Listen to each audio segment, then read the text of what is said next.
What was the primary purpose of that building? 11 is the maximum of the building. So each of those small buildings, like those buildings, also carries a lot of mythical figures. You see that? That one carries 2, 4, 6. The one in the back with the horn, that one doesn't count. The 11 is the maximum. Throughout the whole country, only that building carries 11 mythical figures. So let's take a good look at those 11 mythical figures. So the first one is a man riding on a rooster, and followed by the Chinese dragon, phoenix, lion, heavenly horse, sea horse, 孙尼亚鱼蟹豸斗牛 航石. Only that building carries 航石, the number 11, immortal, of wings in the back, and wielding a hammer in his hands to control the flood, control the lightning. If there are any fire emergencies, he was believed to be able to bring water down to put out the fire. But apparently they didn't work very well. None of them did their job very well. Because that building, the original version was constructed in 1420, but it was struck down by lightning only 100 days after its completion. Oh no! Yes. That's frustrating. Very, yeah. So that building, the current one, was the 5th version in its history. That building was reconstructed in 1695, the 5th version. So it is old, but that's not that old. What was the primary purpose of that building? The purpose of this building was to celebrate the emperor's birthday, the winter solstice, the Chinese New Year, and the ascending ceremony for the new emperors. The last emperor Puyi, his ascending ceremony was taking place right here in this palace in 1908. So that movie, The Last Emperor, was also filmed inside this palace when that emperor was only 3 years old, and that movie won 9 Oscar awards in 1988. Let me show you a video clip of that movie, which is directed by this Italian director in 1980s. So one of the few movies ever received the permission. Can you see it? Yeah. Okay. His father is kneeling to this baby emperor. He is the emperor, but his father is not the emperor.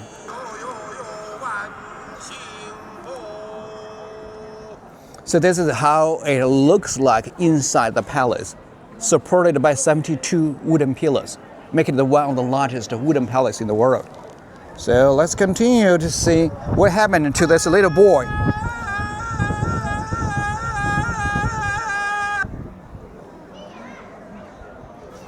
This little boy, he was too little. He couldn't sit still. He kept moving around. And his father was trying to calm him down. And his father listened to what his father said to him. You hear that?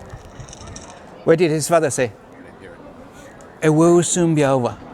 His father said, don't worry, it will soon be over. Sit still, don't move, it will soon be over. It will soon be over. His father repeated 3 times. And the other officials standing around the father, they got so shocked, so stunned. For they thought that his father suggested, jinx the dynasty. And suggested the Qing dynasty soon be over. And after his father repeated 3 times, it will soon be over, the dynasty was really over 3 years later. So, and the dynasty collapsed in 1911 when this boy emperor was only at the age of 6 years old. Okay, let's continue this movie clip. And the little boy is coming out of the palace and he's walking in the central ramp. So that central ramp, even now, it still remains closed to the public. Only the emperor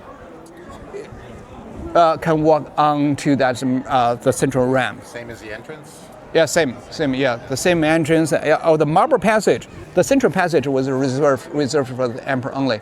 Only 2 types of people had one chance in their lifetime to walk through that marble passage once in their lifetime. One was those emperors. When they married the emperor, they had one chance to walk through the marble passage or the central passage on the wedding day.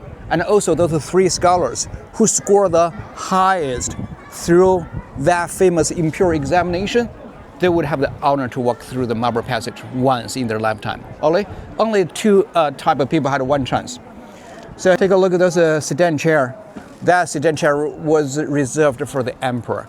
Even inside the palace, the emperor will be carried around. Okay, whenever they go, There are around like 50 people will be following the emperor and carrying these sedan chairs, like a water, tea, toilet with the emperor. Okay. So we're standing somewhere in this area, in this corner, in this area. Okay. And let me show you the real picture of the last emperor. This is the real picture of the last emperor. At the age of 16, the time when he got married. At the age of 60, the time when he was freed out of the prison. This emperor, he retired, abdicated at the age of 6, and he still lived inside the Forbidden City until 1924, and then he was kicked out of here, forced to leave. And he left for Tianjin, and then he went to the northeastern part of the country where their ancestors originated from. And he was made as a puppet emperor under Japanese control. And he was captured at the end of the Second World War in 1945. And he was sent back to China after the founding of the People's Republic of China. Are you aware of the founding year of the People's Republic of China? 49? Yeah, 1949. 1949. He was sent back to China after 1949, and he was kept in prison for another 9 years. And he received this amnesty and freed out of the prison and received a job in the botanical garden as a gardener. So he ended up being a gardener after 1958. Where look is about 20 or 30 kilometers away from here, from the Forbidden City. Why was he expelled from the Forbidden City? Because the democratic country was established. Although he was eligible to live in the Forbidden City after the dynasty collapse, he still wanted to become the emperor again. He was trying to reclaim his dynasty again and again. So people got so frustrated for those bold acts, and they forced him to leave the Forbidden City. Okay, and another reason why his father was kneeling next to this baby emperor. His father was not the emperor because the emperor before him had no children, and he was designated by this powerful lady, Empress Dowager Cixi. We call her the Dragon Lady. Dragon Lady refers to that lady. She was way more powerful than the emperor. She was designated by the Dragon Lady to be the new emperor of the country at the age of 3 years old. That's why even his father was kneeling next to him, because the boy is easily to be manipulated rather than being the adult. That's why the boy is the emperor rather than his father. Okay?